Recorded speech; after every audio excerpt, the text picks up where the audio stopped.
Hi viewers, அனைவருக்கும் வணக்கம். நானும் இப்போ பாருங்கள் சிகப்பரிசி புட்டு மாவு வீட்டில் நான் உங்களுக்கு அன்றைக்கி செஞ்சு காமிச்சேன். என்னோடய வீடியோவில் பண்ணி காமிச்சேன். சிகப்பரிசி புட்டு மாவு தான், இடியாப்பம் புட்டு அதே மாவு தான்.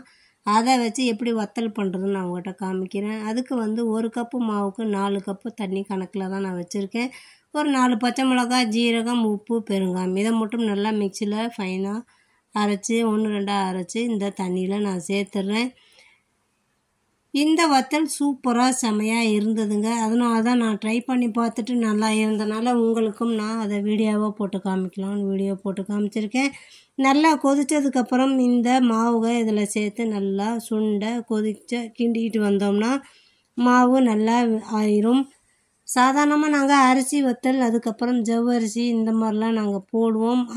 அதை கம்பேர் பண்ணால் இதுவும் சூப்பராக இருக்குது. சிறுதானியம் சேர்க்காதவங்க, பிடிக்காதவங்க இந்த மாதிரி வத்தலாக செஞ்சு கூட நீங்கள் சாப்பிட்லாம். உடம்புக்கு ஹெல்த்தியான இந்த வத்தல் வீட்டிலையே செஞ்சு ஹைஜீனிக்காக சாப்பிடும்போது நம்ம குழந்தைங்களுக்கும் பெரியவங்களுக்கும் நீங்கள் கொடுத்து என்ஜாய் பண்ணுங்கள். ஃபஸ்ட் டைம் சேனல் பார்க்குறவங்க மறக்காமல் லைக் பண்ணி வச்சுக்கோங்க, ஷேர் பண்ணி வச்சுக்கோங்க. பக்கத்தில் இருக்கிற பெல் ஐக்கானை கிளிக் பண்ணி வச்சுக்கோங்க. அப்போ தான் நாங்கள் போடுற ஒவ்வொரு வீடியோவும் உங்களுக்கு நோட்டிஃபிகேஷனாக வரும். புதுசாக ட்ரை பண்ணி பார்த்ததுனால நான் கொஞ்சமாக ட்ரை பண்ணி பார்த்தேன். அதே மாதிரி நீங்கள் கொஞ்சமாக ட்ரை பண்ணி பாருங்கள். நல்லா மாவு வெந்துருச்சு பாருங்கள். இப்போ இதை கொண்டு போய் நான் மொட்டை மாடியில் நான் முறுக்கு புளிகிற அச்சில் தான் நான் புழிஞ்சு காய போட்டேன். காலையில் ஒரு 10 மணிக்கு போட்டால் 3 மணிக்கு இந்த மாதிரி சூப்பராக காஞ்சிருச்சுங்க. சீக்கிரமாகவே இந்த வத்தலும் காஞ்சிருது.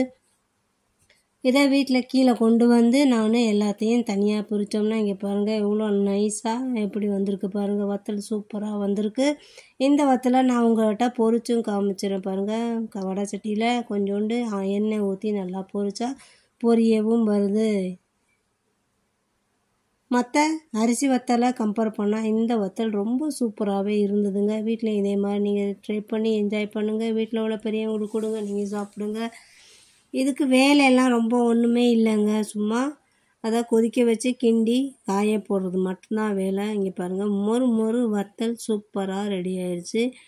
ஹைஜீனிக்காக வீட்டில் செய்கிற ஹெல்த்தியான வத்தல். நன்றி, வணக்கம்.